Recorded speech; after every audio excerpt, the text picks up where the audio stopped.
I want to welcome you back to the Rock Newman Show on today, March 23rd, 2013. It is a spectacularly beautiful day here in the Washington, D.C. metropolitan area.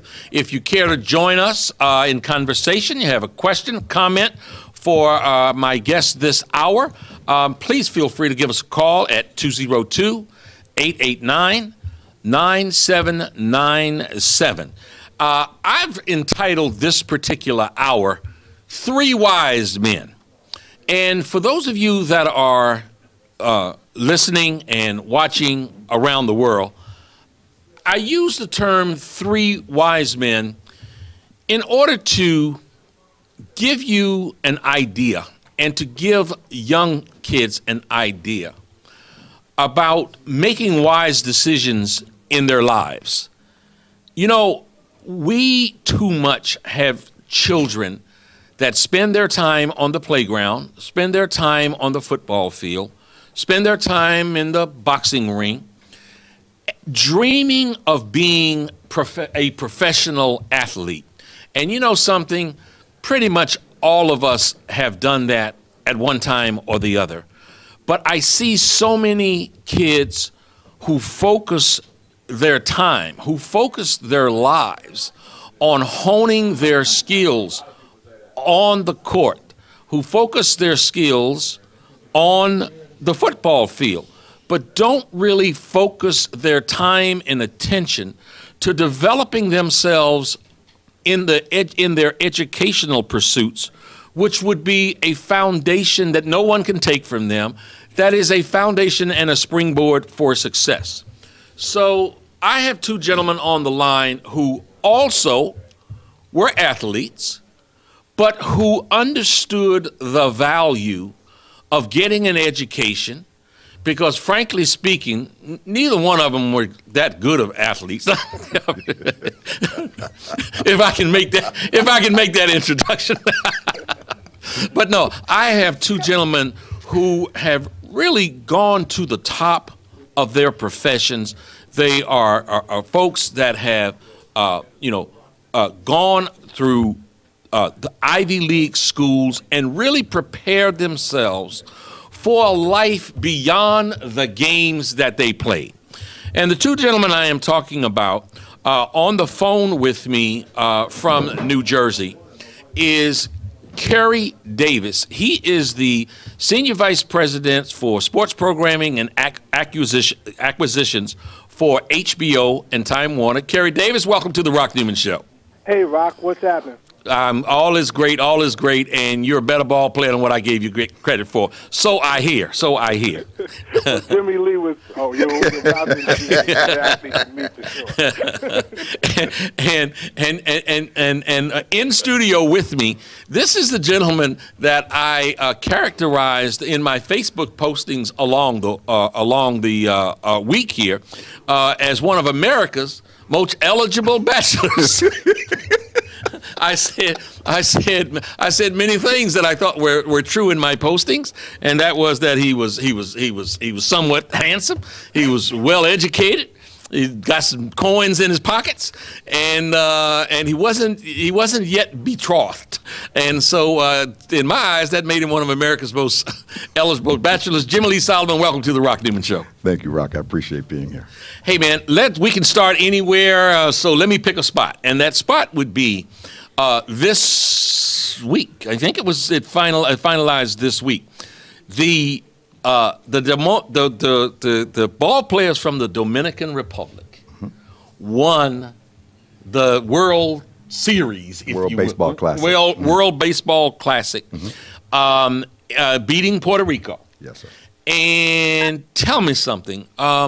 This was the United States, our inner cities, our farms, wherever it might have been.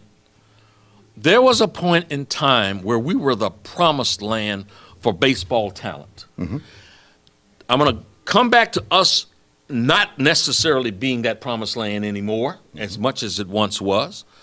But I'd like for you to give voice to why it is the proliferation of excellent, outstanding, superstar baseball players that are coming from the Dominican Republic and from Latin America? Well, it's a very simple answer. If you look at the fact that baseball in Latin America is a primary sport. You know, it's soccer and baseball. But you look at the Dominican Republic, Major League Baseball has 30 clubs. All 30 clubs have facilities in the Dominican Republic. Many of the clubs have Each of the Major League Baseball teams have Yes, they have facilities in the Dominican Republic. Right. Another 5 to 10 have facilities in Venezuela. Others have facilities in Panama, Brazil, and other countries in Latin America. What has happened is all the development has gone offshore. So all these developments are taking place there. Now, there are academies in the United States, but not to that degree. And most times when kids grow up in the United States, they can decide between football, basketball, baseball, as well as a proliferation of other sports. But in the Dominican Republic, it's sole source for the most part. And we, of course, cultivate that. Well, Major League Baseball cultivates And when you say there are these facilities, these baseball teams, the Washington Nationals, the New York Mets, the New York Yankees, on and so forth, every team have these facilities. These facilities are doing what on those islands? They have academies. These academies, for the most part, teach baseball instruction. Now, there are English instruction. They do try to give some education, but baseball instruction is the major reason those academies are there.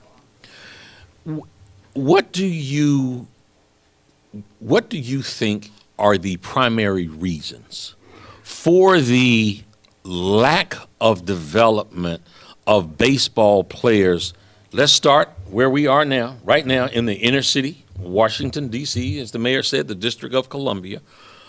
There has been a dramatic fall off in the last 30 years, dramatic fall off. There was a point in time when Anacostia and Ballou and Spingarn and all those teams, I remember in the 70s, they were very competitive and had some prospects on the team.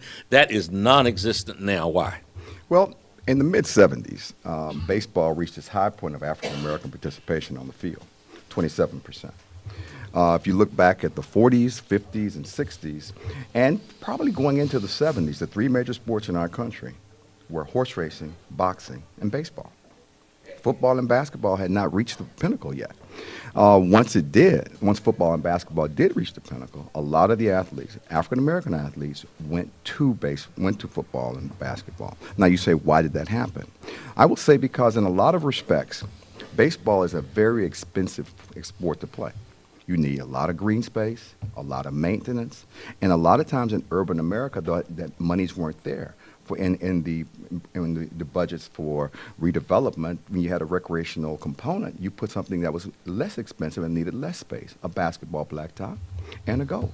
And if you were trying to play baseball, everybody needed a glove, everybody needed cleats, you needed all these things that if you weren't playing basketball, you wouldn't need. If you had one basketball in a neighborhood, everybody could play. Baseball is not the case. So all of these sports started migrating toward the suburbs. And if you look at the fact when football and basketball started sharing the athletes, and if you start looking at the fact that success in baseball is less based on athleticism than it is in football and basketball. Baseball is a collection of skills, usually learned very early in life and usually taught by a male member of the family. And you, Rock, played baseball. You understand that. I mean, basically, you can't just... I turned the hot corner cool. Yeah, I bet you did. Folklore at Howard University, I understand. But if you took an athlete who was a tremendous athlete, never played football, basketball, or baseball, introduced him to those three sports at age 17, he'd have a more likely chance of being successful in football and basketball. I 100% agree. Less so. I 100% agree. Virtually nil in baseball. Absolutely. Kery Davis and Jimmie Lee, I want to come back to you with the same question. Kery Davis, do me a favor. You have a very impressive resume, a very impressive bio. But for those who might not know who you are, have read about your career, I'd really like for you to take me on a journey from Kery Davis as a child in terms of where you grew up, what your influences were, where you ended up going to school, and kind of bring us up to date on your career path, and then we're going to get into some other issues. Oh, great. Thanks, Rock. First of all, I wanted to say hi to Jimmy. Hey, Kery, how you doing? Jimmy and I we went to the same college. I actually helped Kery on his homework when he was in college. Yeah, I took him under my wing, and I kind of helped him out. Okay. Yeah, he was a year older.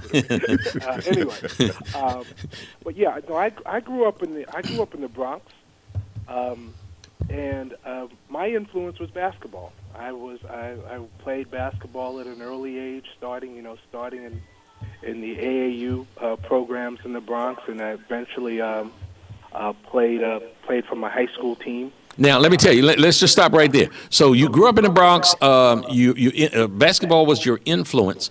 Seems as if I'm getting some feedback, if my engineers here can help me. Who was the person, was there a single person as an athlete that inspired you in basketball, that sort of Kery Davis wanted to become this particular person? Well, I was a New Yorker, so Walt Clyde Frazier owned the city back then. Yes. And so, yeah, I went to Clyde. I wore his number.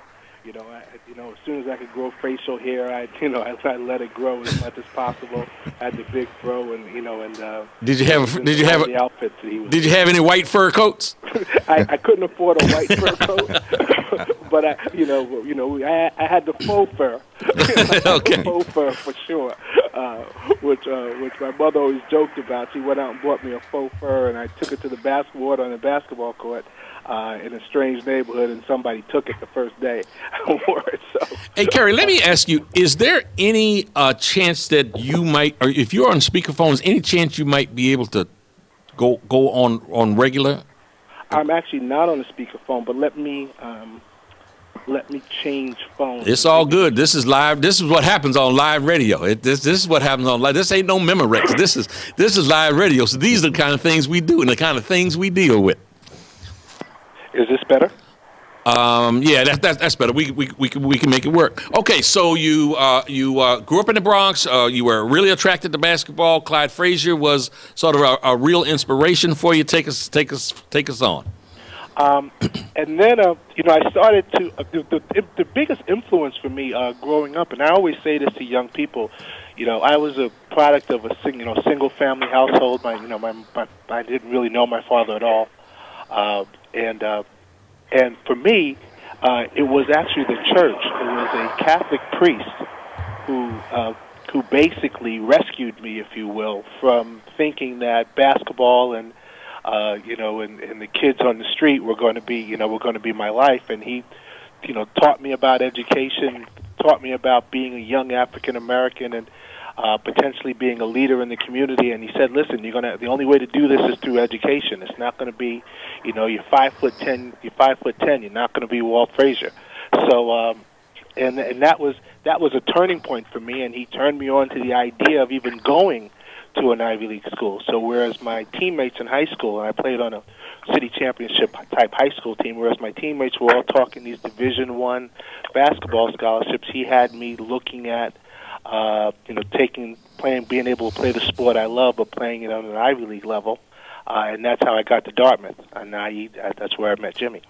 Wow. Okay. And so now you go to Dartmouth. I really do, for my listening audience, I really want them to see sort of your track all the way up until where we are now. So if you continue on through Dartmouth, you met Jimmie Lee, and I helped him on his homework. You helped him. Jimmy helped you on your homework. Brought you kicking and screaming to those C+ grades. Well, it's funny because being just a basketball junkie, I wanted to continue with basketball. I played 3 years at Dartmouth. At Dartmouth, yeah. Oh, okay. Back then, you couldn't play varsity as a freshman. Right. All right. So I played as a sophomore and junior, and actually hurt my knee my senior year. And I wanted to go into coaching. I thought that was where my future would lie, and quite frankly, again, there was another male figure, at this time my basketball coach, who stepped in and said, listen, there are a number of African-American coaches, around, but you have an opportunity with your grades and and leadership skills, that you can do something different. And so, again, that's when I first started thinking about the idea of potentially going either to business school or law school. I ended up going to law school at Cornell. I was a graduate assistant there, so I was able to, both, satisfy my basketball junkie and also, go on to go to law school. And then that really started my career. And started your career, keep going, kind of sort of jump right in, because, part of what I'm doing, want to try to do here, Kery, is by example, is absolutely by example, utilize, you guys coming on here and being those examples to kids that are out there listening who don't quite have the examples perhaps in their home or in their neighborhood. So after that juncture, take us on through your work career. I went the traditional law school route. You get to law school and I'm competitive, and you want to get into that idea of working for the biggest firm, making the most money, and so I did that for 4 years. I worked for a big Wall Street firm in New York. But that wasn't ever my real passion. My passion was always still sports and entertainment. And at the time, my aunt, a woman named Vi Higginson, who was actually a radio disc jockey in New York at the time, she wrote a musical about her sister, obviously my older aunt, and they called it "Mama, I Want to Sing," and it was about her sister growing up in the church and wanting to sing gospel music, wanting to sing secular music. Hey, Kery, it's okay to drop names on the Rock Newman Show. That was Doris Troy, whose great big hit was "Just One Look." Just one look. That's all it took. Yeah, Just one. Exactly. I'm not gonna quit my day job. Please don't. She was also the first artist signed on the Beatles label in England. So most of her career took place in the UK. And I will say something that I would bet that the listening audience that is out there today in the Washington, D.C. metropolitan area, Mama, I Want to Sing stayed on off-Broadway for how I remember it was years. I was living in New Jersey and had an office in Manhattan during much of the time that it ran. Interestingly enough, Kery, I don't know if I ever told you this, but my wife's company supplied much of the merchandising and paraphernalia for Mama, I Want to Sing. I don't know if I ever shared that with you. Wow, no, I didn't know that. Yeah. Yeah, no, Washington was a terrific market for the show. As a matter of fact, it turned out to be something interesting for me because the show was a huge hit in New York. It was doing gangbusters in New York, and my aunt, I was the lawyer for the show, and my aunt asked me if I was interested in being the executive producer for the road show. And the very first city that we played was Washington, D.C. Yeah. And so we only had 4 weeks booked. We had 2 weeks in Washington and 2 weeks in Philly. We were in Washington at the Warner Theater downtown. And those 4 weeks actually changed my life because, I was thinking I would take a leave of absence from my law firm, do this little, 4, 5, 6 week run, and then go back to the firm. Well, when the show was such a huge success in Washington, it showed us that we could play the show in other cities, and I ended up leaving the firm and becoming the executive producer of the touring company, and then that show ended up playing all across America. This is fascinating stuff. I have on the line with me Kery Davis from HBO and Jimmie Lee Solomon in studio, one of America's most eligible bachelors, and his last stint was for several years with Major League Baseball, when really he was overseeing what was going on the field and really helping to develop the grand old game. I'm going to be back in just a moment. Don't touch that dial. Stay tuned. We'll be back in a couple of minutes after these commercial messages. And welcome back, folks. Today, March 23rd, 2013, a absolutely beautiful day here in the Washington, D.C. metropolitan area. I have in studio with me the world-famed Jimmie Lee Solomon And online with me from New Jersey, Kery Davis, who was just talking about the off-Broadway play and his role, Mama, I Want to Sing. Kery, we're going to pick up with your with your journey, and Jimmie Lee, I certainly want to talk about yours because both of you guys I find absolutely fascinating.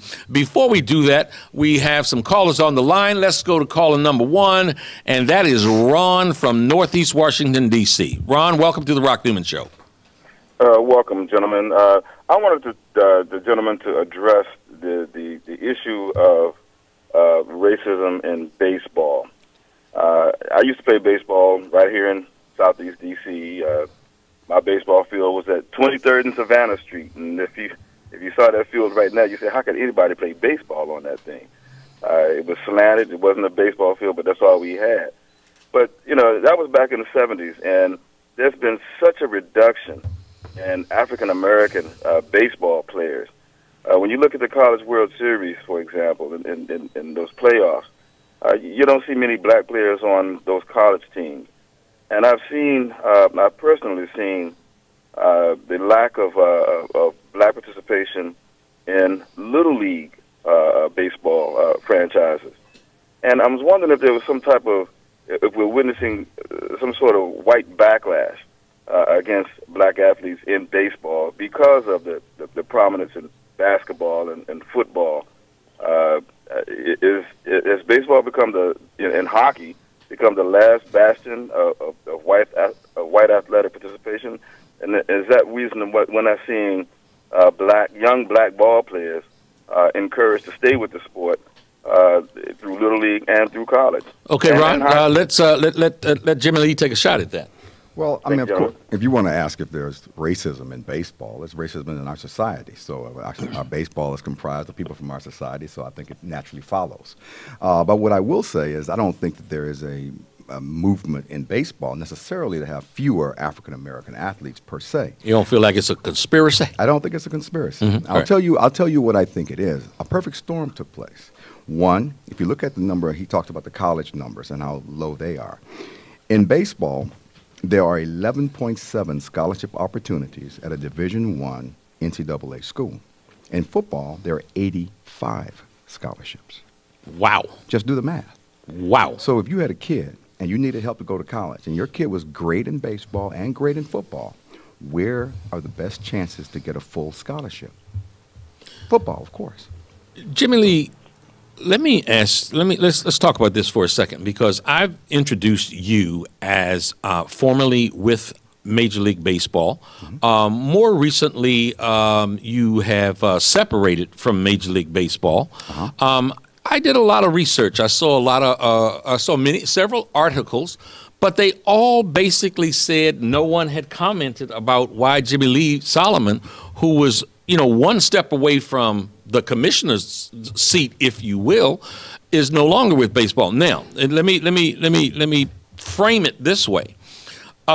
Throughout the industry, I have been around the baseball circuit a bit, and universally, whether it was from minor league teams who had benefited, owners of minor league teams who had benefited from your initiatives, or whether it was professional baseball players and coaches and general managers, you were universally applauded by baseball people.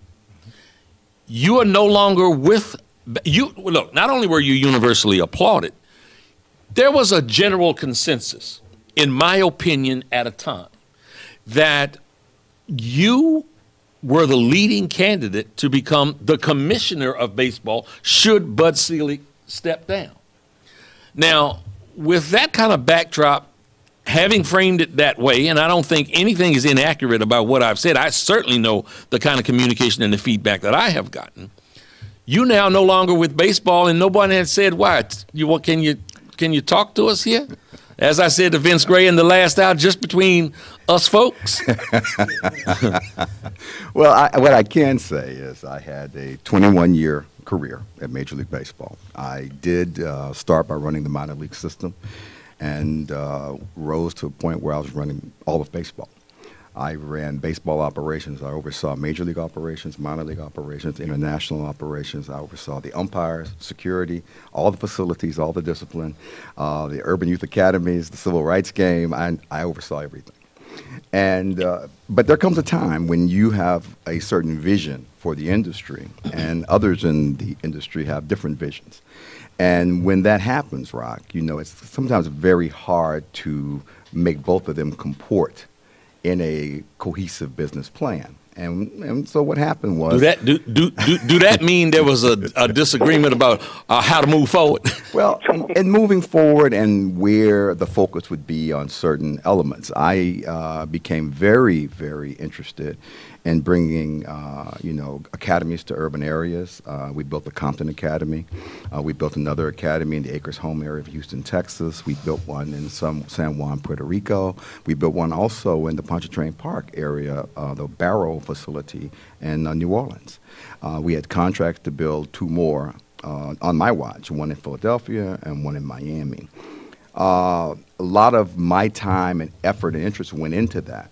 And I had a lot of focus on that. And then we created the civil rights game, where we wanted baseball to basically stand up for its part and its role with Jackie Robinson and the civil rights movement. Yes. And then reaffirm that dedication through an embracing of diversity issues. Mm-hmm. So those things became paramount to me, became very important. Now, that did not impact my, what I call my day job. Just let me ask you just on that point about the Jackie Robinson game. Mm-hmm. Does memory serve me properly that it was 1997 and the first game was at the Met Stadium, at Shea Stadium? Was that the first game?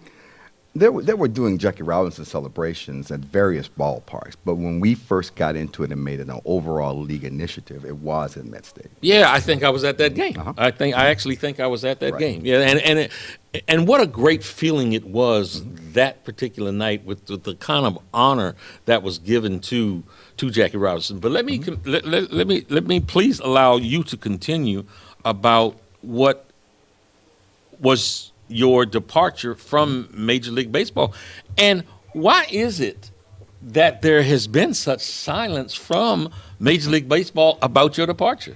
Well, you know, I can't speak to why Major League Baseball has been quiet about it, you know, but I feel that there are times you need to just move on. That's been a long time there. I also wanted a certain career progression. Yes. And after a while, you know, when you see that, you know, sometimes people higher up don't move on. They stay. I was not getting any younger. And so there comes a time when you need to kind of figure out what else it is you can do in society. I have a demonstrated interest in making sure that young people have an opportunity, people who look like me especially, have an opportunity to reach whatever dream they have. And I wanted to keep that going and not have it forestalled in a bureaucratic system that maybe didn't want to let me do the full things that I felt we should be doing. And so it's baseball's right to determine who's going to be carrying out their initiatives, and it's my right to determine how I want to live the rest of my life. Folks who are watching via the live streaming on the World Wide Web and that are listening, I made a very conscious decision to have these 2 gentlemen on today because I wanted you to be able to say to your children, and hopefully have your children to listen in or to watch this particular program. Those who spend so very much time on the basketball court, on the football field, in the boxing ring, whose dreams are really limited to just being a professional athlete. It is minuscule. It is absolutely minuscule, the number of success stories. For every Kobe Bryant, for every Magic Johnson, for every Larry Bird, there are hundreds of thousands of people that don't make it and who end up with really sad, broken dreams. And these 2 gentlemen who are participating in this program right now are really an example to show you can be very involved in sports. If you just heard what Jimmie Lee was talking about, Jimmie Lee really ran baseball. You know, he might not be a worldwide recognized figure, but his influence on the game truly has been immeasurable. A lot of you don't know that. That's why you ought to listen to the Rock Newman Show, because you can find out those kind of things. And you might not have known it, but now you do. Kery, let's get back to Kery Davis, who is still currently with HBO. Run me through. You were doing, your life changed. You were, you came to Washington, D.C. At the Warner Theater. You brought Mama I Want to Sing here. Take us from there. Well, the Mama I Want to Sing, that the tour, actually, that the national tour that I was the executive producer for, actually ended up running for about 4 years. Played everywhere in the United States, basically played almost everywhere in the world. We played Tokyo, we played Italy, we played all over Europe. So it was Germany. So it was one of the it was a tremendously successful tour, and a real eye opener for me in terms of a learning opportunity to find out about not only making deals for theatrical shows, but we then started getting into the music business. We started getting into the television business as opportunities started coming our way. So it was a great learning experience for me, and it certainly that tour made me the well-rounded executive that I probably became as a result of it. Kery, just again a little bit of information that I think that our listening and public and viewing public would be able to connect to.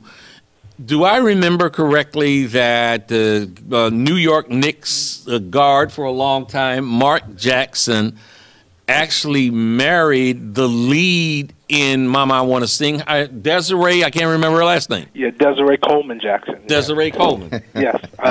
Desiree was the original lead of Mama I Want to Sing was Tisha Campbell from, I guess what was that show? Martin. From Martin? Yeah, Martin Show, right, yeah. Correct. Yeah, the original lead was Tisha Campbell. Then Desiree Coleman, who was actually Miss Teen USA, as a matter of fact. We ended up finding her when Tisha left, and Desiree was the artist who was the lead who really took the show over the top. And Mark actually met her while she was performing in Mama I Want to Sing. Okay, we're gonna hopscotch around here. Jimmie Lee, I'm gonna come back to you. I haven't gotten as much of your bio as I want to, and I really do want to do that. But one of the things that I wanted to ask, your opinion of having spent 21 years in Major League Baseball at the very top level, having had a chance, I would hope, to think about this subject, who had the greater influence on the game of baseball, if you can choose one?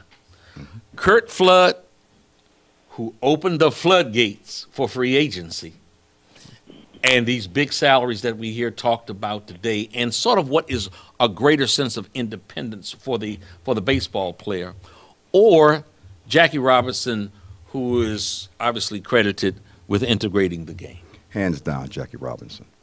Tell me why. Curt Flood did impact baseball players' existence, their lives, their independence. But Jackie Robinson influenced America. The civil rights movement, when we think about it, we kind of go into the 60s, and we stay there with Dr. King. We talk about Rosa Parks not going to the back of the bus. We talk about Brown v. Board of Education. We talk about integration of public schools. We talk about integration of the armed forces. Jackie Robinson walked onto the diamond for the Dodgers before any of that happened. He was the grand experiment for our entire society to see if blacks and whites could not only play together, but succeed together. And he did that basically with the eyes of America watching him. And that was the experiment that kicked off, I feel, the grand experiment of all the other integration policies that took place there. What an incredible responsibility that chocolate prince had on his shoulders, and what superhuman discipline and dignity and restraint that he had to exercise and to demonstrate to go through the process of being thrown at, being people trying to injure him, being spat at, being called everything except, the son of God. If you go back in time and think in terms of the climate in America at that time, and just with the virulent racism that was rampant, for this man to take that on his shoulders and to perform the way that he performed, with grace, as I said, with dignity and with athletic excellence, one hell of a story. I'll tell you also, I did not meet Jackie, of course, but I did meet Larry Doby. And Larry Doby started just weeks after Jackie did in the American League. Right. Now, the one thing that I think people always lose sight of is that everything was geared for Jackie to try at least to succeed at this experiment. The Dodgers had him in the minor leagues for a season so he could see how it would work in a minor league setting. Right. It was in Montreal, so of course it was done what was felt to be a little less hostile environment, at least to get started to see how things would feel. Then he was brought the following season to play for the Dodgers. Shortly thereafter, within weeks, Larry Doby actually played for the Newark Eagles one day, played then for the Cleveland Indians that same day. Oh, wow. Okay? They didn't have a position for him, so they put him in a different position, put him in second base. He had not played second base. Right. So now he had to play that day with no fanfare. Nobody was really watching. Can you imagine what he had to go through? My God. Right behind him. My God, Weeks what after dramatic. Jackie. That's goosebump stuff, right. man. That's goosebump stuff. And there are no movies about Larry Doby. None. Right. There you go. Right. Right. Kery, take us on through Mama, I Want to Sing. I'll tell you what, because we're getting short on time, we can perhaps skip a little bit. But all of a sudden, Kery Davis lands at HBO. And today, Kery Davis sits in a position that determines, ultimately negotiates deals for some of the biggest sporting events and attractions frankly, in the world. I'd like to know, let's just talk about boxing for a second. Sure. You've been at HBO since '97? Correct. 16 years now. Yep. What's if you had to choose one, what's the single most exciting boxing match that you've witnessed? Wow, that's a hard one. That's a really hard one. Probably the most exciting match itself in terms of anticipation for it, for me, was Lewis and Tyson. Lennox Lewis versus Mike Tyson. In Memphis. In Memphis, yeah. I had never worked with Mike. Mike had already left HBO for Showtime before I'd gotten there. But obviously he was, he was the man in the sport. He was he was, if it's not the face of boxing, he was the guy who, a whole generation of people, associated with boxing. He was the last real heavyweight champion who was like the man. And Lennox Lewis, who was had an HBO contract and fought for us, really always wanted that opportunity to fight Mike and to show that he was the guy, and he was, and so it was probably 3 or 4 years in the making, trying to put that fight together with the competing networks, the competing promoters, and certainly when that fight happened in Memphis. After all of the things we went through to get there, that was probably one of the crowning achievements of my career, and it was really a fight that I looked forward to. In terms of most skilled fighter, and I want both of you guys to weigh in on this because Jimmie Lee Solomon is involved now in the boxing business, amongst other things, in his post-baseball journey. Who's the best fighter ever lived, Kery? Ever lived? Yes. Well, again, this is a person I didn't see fight live. I was a little too young, but on tape, Sugar Ray Robinson was just a phenomenal boxer. And from people usually associate his career as a middleweight, but he was probably the best welterweight that ever lived, and dominant. I mean, just a completely dominant athlete, big puncher, move, defensive. I don't think there was anybody better than Sugar Ray. But I'm going to throw one caveat in terms of domination for a shorter period of time. I don't think I've ever seen anybody better than Roy Jones. For 4 or 5 years, Roy Jones fought, and not only did he dominate and win every fight, he went 5 years where he lost one round. Yeah. I mean, just think about that. He went 5 years and only lost one round in a 5-year period. Now that's pretty dominant. That's Jimmie Lee, best fighter ever. Yeah, I've got to say Ali. You want to say Ali? I'm going to say Ali. Here's what I want to ask both of you guys, because we had a raging debate on Facebook this past week. Muhammad Ali in his prime, Mike Tyson in his prime, Jimmie Lee. Ali. Not close.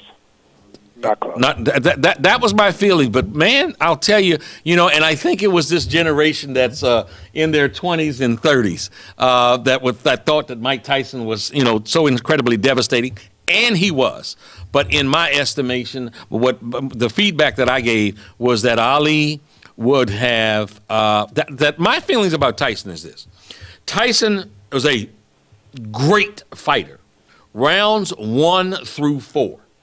Rounds 5 through 8, he became good. He was a good fighter. And rounds 9 through 12, not necessarily what he was average. And that I think that Ali would have had the absolute foot speed, hand speed, ring generalship, brilliance to have toyed with Tyson. First of all, he would have gotten in his head. And I just think he would have boxed his ears off for a while. I think he would have stopped Tyson. And and we didn't see Ali fight probably the 3 of his probably most prime years. We didn't see him fight. That's right. Right. Before he went out, it was Zorro Foley, Ernie Terrell, and Cleveland Big Cat Williams. And the Ali that fought those particular fights, and who I just think would have fought after, like you said, in those 3 years, I don't have any doubt that he would have taken care of Tyson. No question. Yeah, Kery, how has HBO changed sports? Well, I think HBO. One of the things that HBO was allowed to do as a premium cable network was really begin to tell the stories around sports. So it wasn't just putting on the big event, but also the backstory, the documentaries that we did, the real sports segments that we did surrounding the big events, if you will. We pride ourselves on being the best storytellers in sports, and that is certainly something that we're proud of. In terms of boxing, one of the things that we've done is being able to be the bank, if you will, for the biggest events in the sport. Certainly, HBO really created the pay-per-view as we know it. I mean, before HBO's pay-per-view division, it was really everyone you had to go to the movie theater to watch boxing. It was primarily done on closed circuit. When growing up, Jimmy and I probably went to the theater to watch Sugar Ray Leonard or Sugar Ray versus Tommy Hearns, those kinds of fights. Well, it was HBO pay-per-view, which allows you to sit in front of your television set at home. And the first pay-per-view event at home for us was George Foreman versus Evander Holyfield, and I think that was a real transcendent moment in terms of sports. But the primary thing that we really pride ourselves on is our ability to tell a story. When you talk about tell a story, I know that Ross Greenberg is not there anymore, but he and Rick Bernstein have produced documentaries. I don't care if it was Billie Jean King, Bird, and Magic. In my estimation, those are some of the most riveting sports stories that have ever been told, and just the excellence in which they've been done, is going to be hard to match. No, it was one of the things that really attracted me to the network. Coming from theater, that was, boxing provides a tremendous amount of drama. I mean, that's the great thing about it. There's no, it's not like basketball where there's 48 minutes on a clock, or football where there's 60 minutes, or baseball where there's 9 innings. It can end at any moment. It truly is the theater of the unexpected.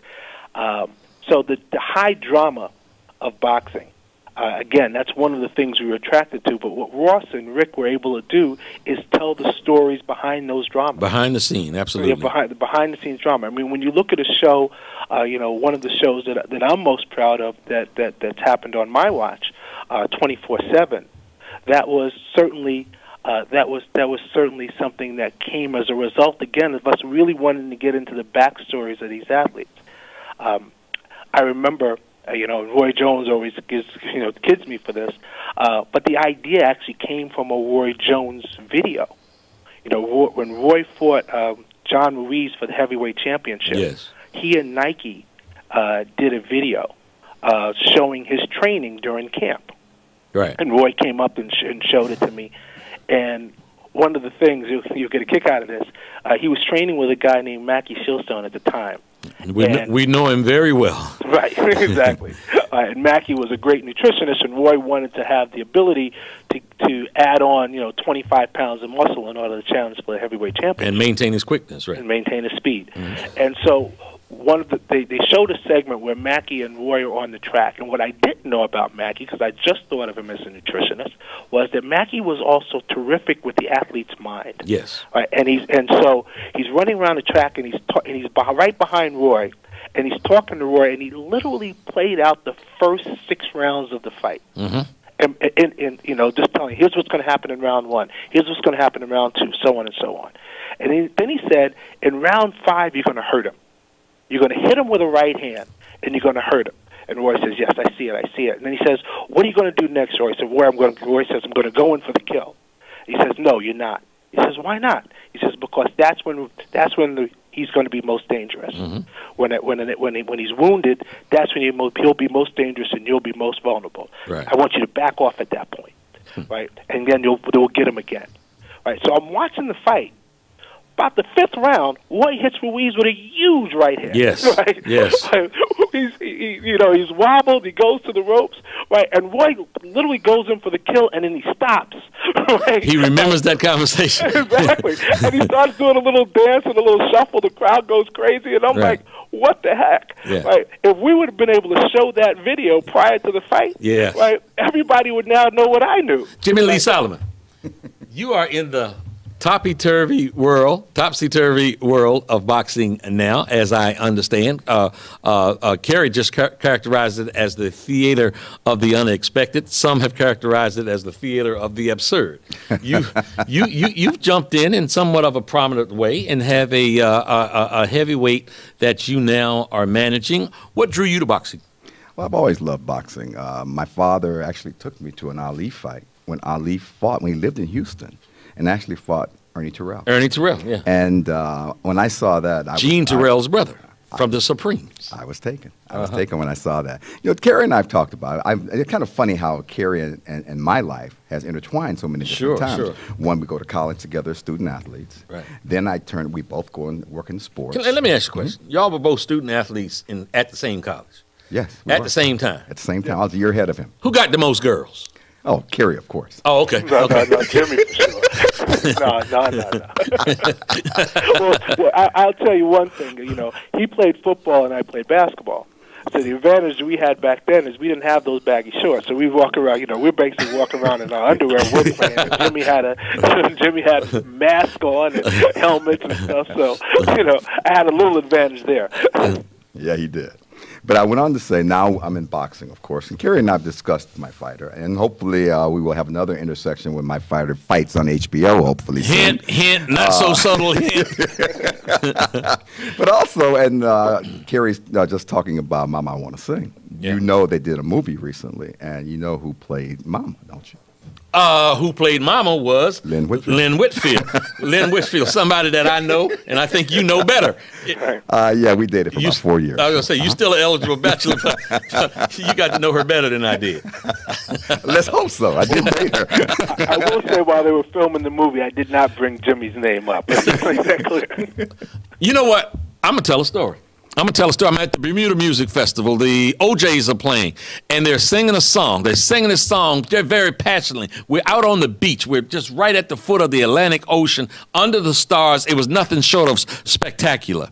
I'm sitting one row, Lynn's sitting in the front row, and I'm sitting in the second row, and she's there with this gentleman who has kind of been parading around with his chest stuck out like, you know, I'm with Whitfield, so I'm the bomb, diggity, diggity, diggity. So they're singing that song, so I whisper in Lynn's ear. The song is, my body's here with you, but my mind is on the other side of town. So I whisper in her ear, and I said, Lynn, they talking about you right now and Jimmie Lee. She said, oh, Jimmie Lee. I still want to marry Jimmie Lee. I'm putting your stuff out there, boy. I still want to marry Jimmie Lee. So, man, it's been absolutely fantastic having you two guys on there. Can you believe we've already gotten to the end of the hour? There's a lot we didn't get to cover, and what that means is you both are going to have to come back on one more time. Of course we will. We'll look forward to it. Yes, Thank you guys so much. And, folks, that's another wrap for the Rock Newman Show on We Act Radio, 1480 AM and www.rocknewmanshow. You can see it all around the world. See you next week on the radio. Same time, same place. Martin Luther King Avenue.